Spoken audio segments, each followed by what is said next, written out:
Outside the Oregon town of Bellefleur, a teenager named Karen Swenson is running through the forest at night. She falls down and watches a light glowing with increasing wind. A dark figure approaches her, and they both get enveloped in light. In the morning, her body is found by detectives with 2 small marks on her lower back. In Washington, D.C., FBI agent Dana Scully arrives at work. She is summoned into a meeting with Division Chief Scott Blevins and an unknown figure known as the Smoking Man. They ask her about an agent named Fox Mulder, who she knows by reputation, an Oxford-educated psychologist who wrote a monograph on serial killers. He is regarded as the best psychologist in the violent crime section. Everyone used to call him Spooky Mulder at the academy. She is being assigned to work with Mulder on a project called the X-Files, an obscure FBI section covering the unexplained phenomena. Unknown to her, she is being assigned on the project to debunk the validity of it. She meets up with Mulder, who has her doubts regarding her role in the project. Regardless, Mulder shows her the evidence from the Swenson case and the marks on her back. He shows her the chemical formula of the substance from the surrounding tissue. The chemical is organic, which she thinks might be a synthetic protein. The same chemical was found on 3 other victims. Mulder believes that the crimes are of extraterrestrial nature, which Scully doesn't believe for a second. Next morning, they leave for Oregon.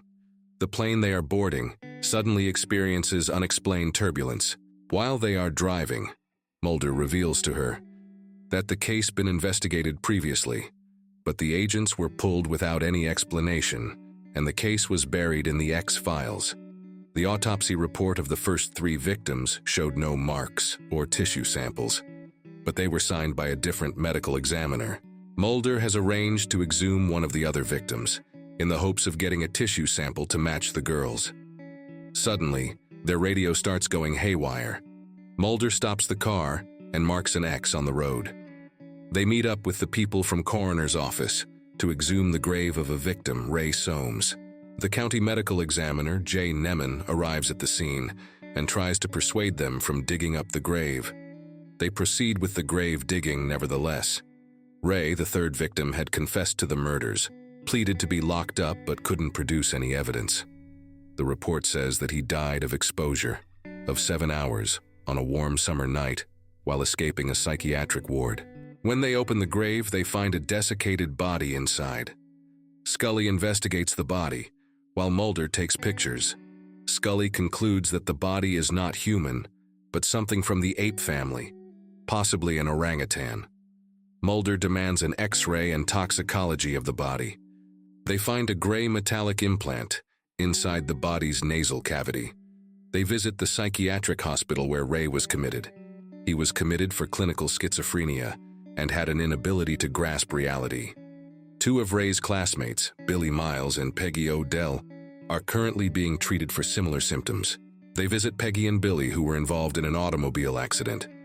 Billy is in a waking coma, and Peggy has been bound to a wheelchair ever since. Peggy starts screaming and having nosebleeds. Mulder notices the same marks on Peggy's back.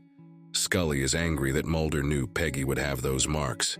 Mulder believes that those kids were abducted by aliens. Scully doesn't believe that at all.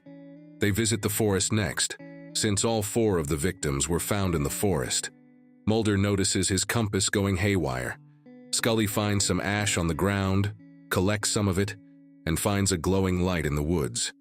A local detective emerges from the light and tells her to leave, since this is a private property. While driving back to their motel, Scully shows Mulder the ash she collected. She believes the murders to be a work of a cult. Mulder notices his compass going haywire again and notes the time. They encounter a bright flash of light and their car loses power. Mulder checks the time again and notices that they lost 9 minutes. They come out of the car and finds that they are at the same spot where Mulder had marked an X earlier. Scully is still in disbelief when their car unexpectedly turns on. Later, Scully is writing her report when suddenly the power goes out. She takes a candle to her bathroom and checks her back. She goes to Mulder's room and asks him to check her back. Mulder notices the same 2 marks on her lower back. He lies to her, saying that they are mosquito bites. Scully hugs him in relief. Mulder reveals to Scully that when he was 12, His sister, Samantha, 8 at the time, disappeared out of her bed one night, gone, vanished without a trace. That became his driving force into investigating paranormal cases. During his time at the FBI, he read all the unexplained cases he could get his hands on. He has been trying to get his hands on classified government information, but someone's blocking his attempts to get at it. The only reason he is allowed to continue his work is because of his connections in Congress. He tells her that he worked with a man named Dr. Heinz Verber to access his repressed memories. He can recall seeing a bright light and a presence in the room the night his sister disappeared. He was paralyzed and couldn't respond to his sister's cries. They get a call from an unknown woman who tells him that Peggy is dead. They visit the scene. They are informed that she ran right into the traffic. Scully notices that Peggy's watch is stopped at the exact time when they experienced the light flash. Mully is informed that the desiccated body has been stolen. They both return to their motel to find it burning. Their laptops, X-rays, pictures all gone.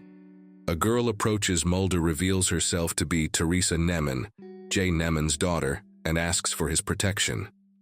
She tells both of them that she has awakened in the woods several times, and it has happened to her friends too. She's afraid she might die like Peggy did. Mully asks if she has the marks, and she confirms she does. Theresa's father and local detective, revealed to be Billy's father, arrive and take her away. After they leave, Mulder suggests Scully that they dig the other 2 graves.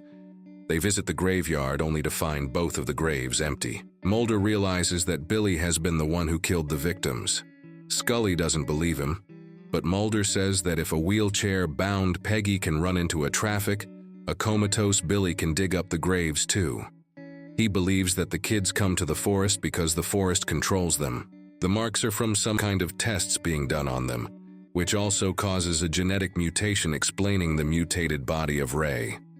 They go visit Billy. Scully takes a look at Billy's feet and notices dirt on them. She collects some dirt from his feet, and they leave. Scully wants to go to the forest to take a sample and match it to the sample from Billy's feet, since the previous sample was burned in the motel fire. They notice the detective's car and hear a girl scream. While running towards the scream, Scully gets knocked down by the detective. Mulder tries to reason with the detective. They come across Billy, who is holding Teresa in his arms. Mulder notices the same marks on Billy's back. They notice a bright light flashing from the sky. Billy regains consciousness once the light is gone. Mulder notices the marks on Billy's back are gone.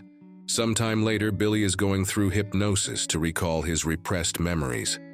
He reveals that the lights took him to the testing place and told him to gather others there so that they can do tests.